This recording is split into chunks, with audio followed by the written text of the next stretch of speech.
The day a woman in pearls tried to steal my house for $1, I almost laughed almost.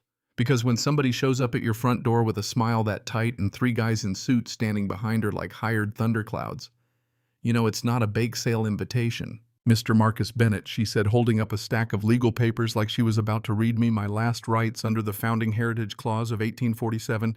This cabin now belongs to the Pine Ridge Homeowners Association. You have 72 hours to vacate. 72 hours. To leave a place I'd bought for 25 cents. Now here's the thing, if you'd seen that cabin when I first laid eyes on it, you would have thought I'd lost my mind.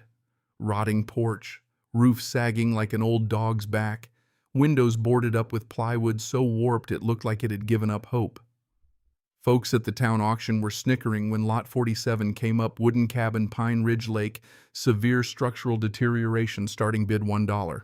I said 25 cents. The auctioneer blinked at me like I'd just offered Monopoly money. But New Hampshire auction law says if nobody counters within 60 seconds, the opening bidder wins at any amount above 0. 60 seconds later, bang, sold. People laughed. I drove home with a receipt for what they thought was a pile of firewood. What they didn't see, what I saw, were American chestnut beams. Real ones. The kind that practically went extinct after the blight wiped them out in the early 1900s. Mortise and tin and joints cut so clean you could feel the pride in them. Whoever built that cabin wasn't some weekend handyman. This was surgical precision, mathematical, intentional. I've spent 15 years restoring 19th century artifacts in Boston museums. You learn to read wood like some folks read faces. And this place, it wasn't a shack, it was a statement. 3 weeks into documenting the structure, I noticed I wasn't alone anymore. Black BMW, parked at the edge of the dirt road. Someone watching through binoculars, silver hair, perfect posture. Didn't belong in a place that still had more raccoons than streetlights. Turned out that was Victoria Ashworth, HOA president, generational power player, the kind of woman who could fine you for breathing too loudly if she found the right clause. I didn't confront her. I installed cameras. Let her think I was clueless.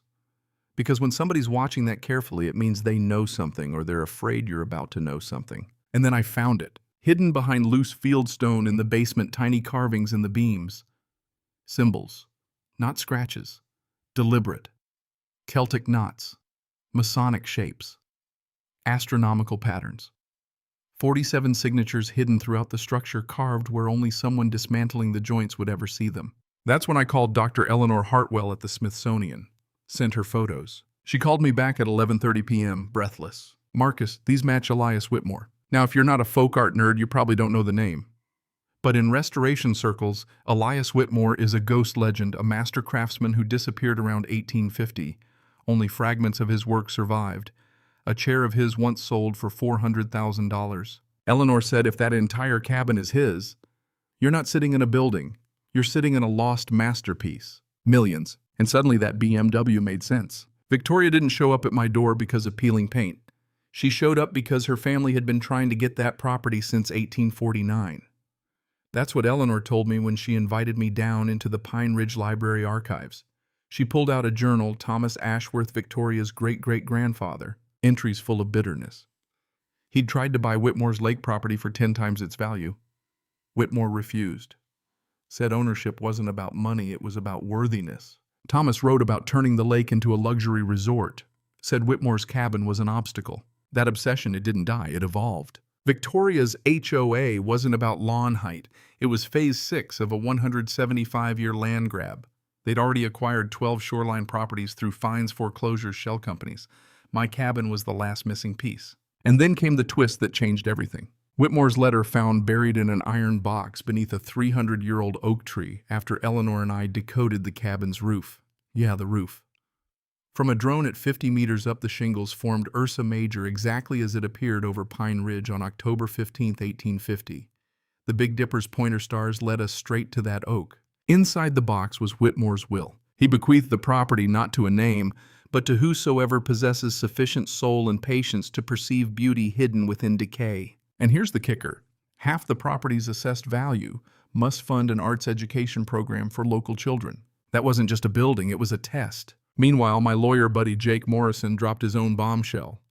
Victoria had ruined his parents with HOA fines, $45,000 over sunflowers and flag displays. They lost their retirement home. His father died 8 months later. So now this wasn't just about wood and stars, it was about justice. Victoria tried intimidation. Claimed the 1847 Heritage Clause gave her HOA authority over culturally significant property. She strutted into the hearing with 5 attorneys and a PowerPoint presentation like she was unveiling the next iPhone. Jake stood up and calmly dismantled her argument. The original Pine Ridge government that created that clause dissolved in 1923. The HOA, formed in 1985, had zero legal authority to invoke it. Zero. Then I presented the drone footage. The will. The decoded journal revealing the Ashworth family's century-long scheme to turn Pine Ridge into a gated playground for the wealthy. The room shifted. People who'd once nodded at Victoria's speeches started whispering, angry whispering. Jake dropped the final hammer documentation of 23 families displaced by escalating fines and foreclosure tactics. A pattern, a business model. Business. The board ruled unanimously. My ownership stood. The HOA's claim was fraudulent, and they referred the case to state authorities. Victoria leaned in afterward, eyes burning. This isn't over. Turns out, it was. 3 days later, the New Hampshire Attorney General opened an investigation. Federal charges followed: fraud, racketeering, money laundering. They caught her trying to move assets offshore. She got 8 years. Properties she'd seized were returned. Some became affordable housing. The Ashworth name, once whispered with deference, became a cautionary tale. The Smithsonian valued the Whitmore cabin at $12 million. I kept it, sold nothing. And per Whitmore's will, I put $6 million into the Elias Whitmore Arts Education Foundation.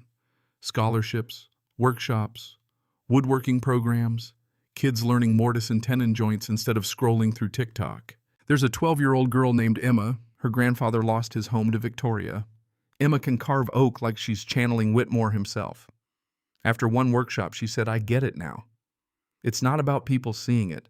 It's about making it perfect because you can." That right there, that's the point. Whitmore wasn't hiding treasure. He was hiding a question. Will you protect beauty or will you sell it? Victoria thought ownership meant control. Whitmore knew it meant stewardship. Here's the part nobody likes to admit. Corruption doesn't show up wearing a villain cape. It shows up quoting bylaws and smiling politely. It hides behind phrases like community standards. And most of the time it wins because people assume it must be legitimate.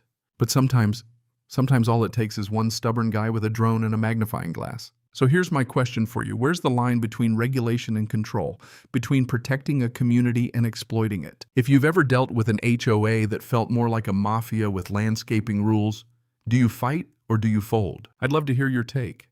Drop your story. Tell me where you think justice crosses into vengeance or where stewardship becomes power. Because sometimes karma needs a little help.